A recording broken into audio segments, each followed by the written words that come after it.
Okay, as promised, here is the dough for the glissant. As you can see, very pliable, very forgiving, very simple recipe. When I asked my meme how to make it when I was about 12, 13, she told me, first of all, tell me how many people you're cooking for, with a very thick French accent. And I said, I don't know, meme. She said, well, you tell me first, then I'll tell you how to make the dish.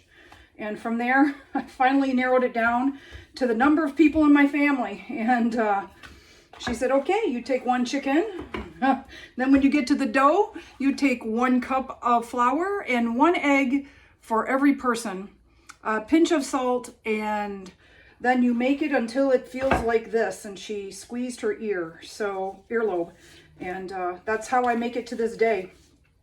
I don't really measure any longer. As you can see, this dough is very, very pliable and forgiving. And this is about 1/4 of the dough that I made earlier. I keep it covered for about an hour to rest.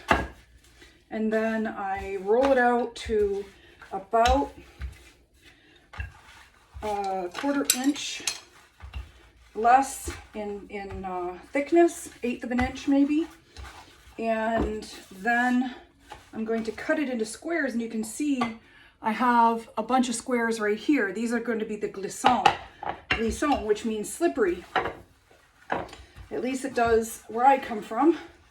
And we also called it sliders, or chicken, and it was actually the origin of the word, or the name of it is Popeye, and the origin of that is chicken pot pie, which I know my grandmother couldn't say it, at least not with the T pronounced that way, so it became Popeye, and that's how I've known it my entire life, as Popeye, a dish of chicken stew with homemade noodles.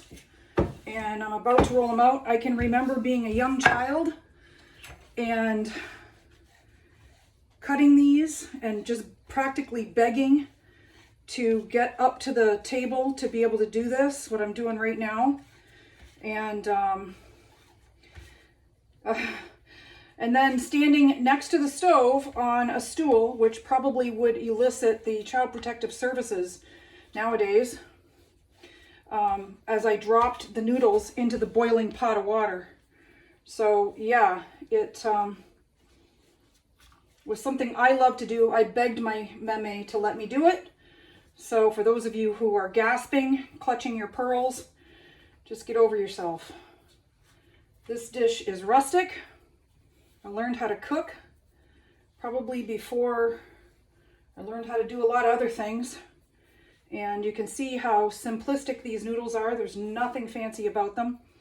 When they're dropped in boiling water, they're going to swell up and they're going to retain their chewiness. And what I love about them is that they really do, per their name, glissant, they slide around on your plate. We used to make them pretty big when I was a kid. And now I make them a little bit smaller so that you can kind of grab onto them. But you just saw the technique.